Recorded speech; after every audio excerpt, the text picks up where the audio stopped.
Oui, vous êtes bien sur France 3 Alpes, mais avant de découvrir l'actualité du jour, laissez-moi vous emmener à l'aventure, quelque part dans les Bauges.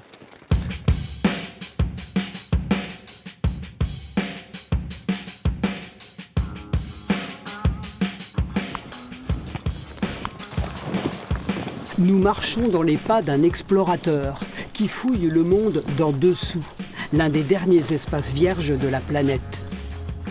On a eu beaucoup de chance de le trouver, ce trou, parce qu'effectivement, il n'y a rien de connu dans le secteur.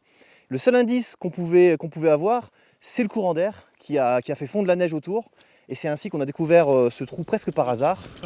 Alors là, effectivement, il y a l'arbre ici pour partir. Après, en général, on fait un relais sur celui-ci. Hop.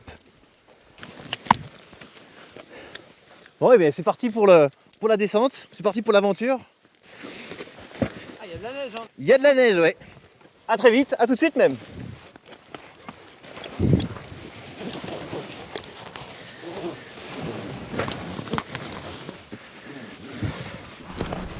Il suit le chemin de l'eau qui s'est infiltré dans le sol depuis des centaines de milliers d'années. Le tube est un peu englacé. D'accord. Dans le calcaire, l'eau a creusé cet étroit boyau où nous avons bien du mal à suivre les spéléos.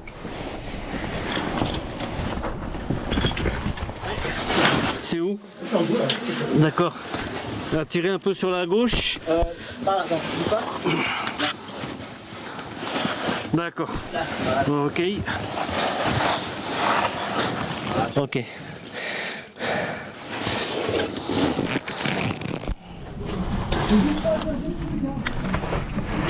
Effectivement. Et là on avance sur les fesses dans le boyau pour arriver au puits. Après 1 heure de contorsion, voilà enfin le bout du tunnel. Et voilà. Et là, on arrive dans le puits de la Trémie, qui était enfin une sorte de première victoire. Enfin du gros dans ce gouffre. Wouh! Du gros, en langage spéléo, ça veut juste dire que la galerie s'élargit.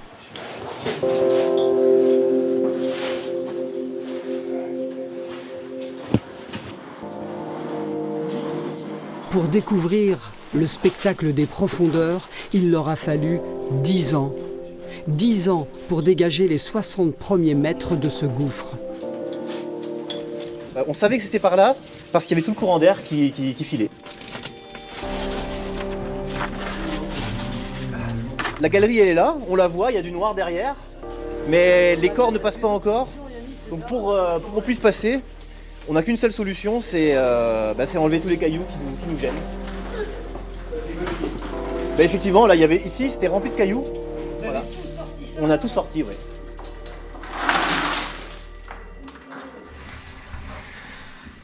Ah oui, effectivement, peut-être la première. L'exploration se poursuit. Chercher encore et toujours le bon passage dans le noir et le silence, dans l'inconnu. Attention, attention!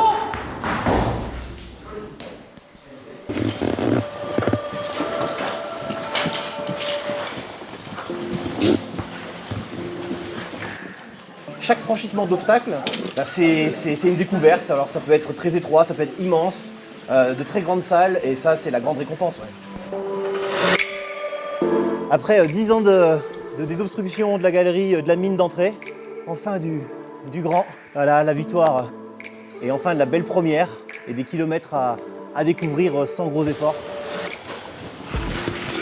Pour ne pas se perdre, les explorateurs dressent des cartes où ils dessinent mètre après mètre le chemin si durement parcouru. Leur découverte, ils les baptisent de noms évocateurs.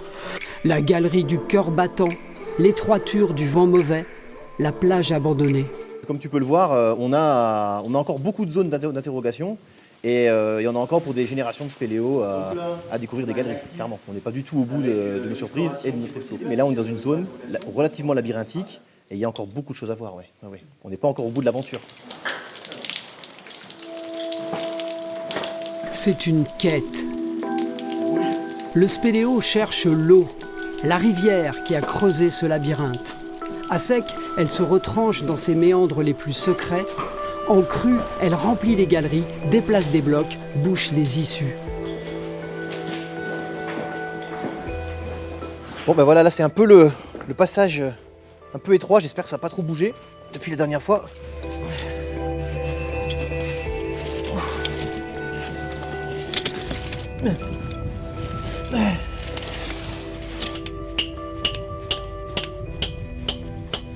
Il y a des blocs qui se mettent en travers, donc il faut les fendre pour pouvoir passer.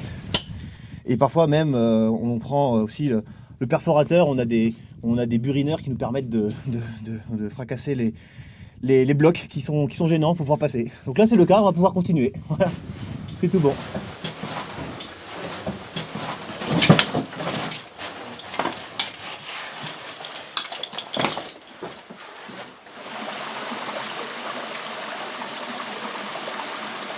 Ça y est, on a trouvé la rivière.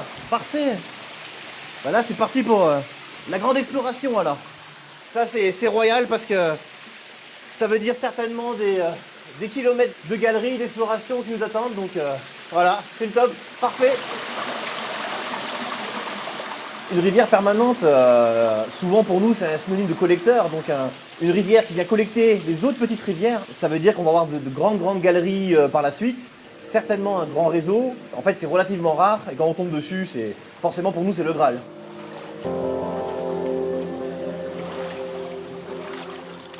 Mais où s'en va la rivière?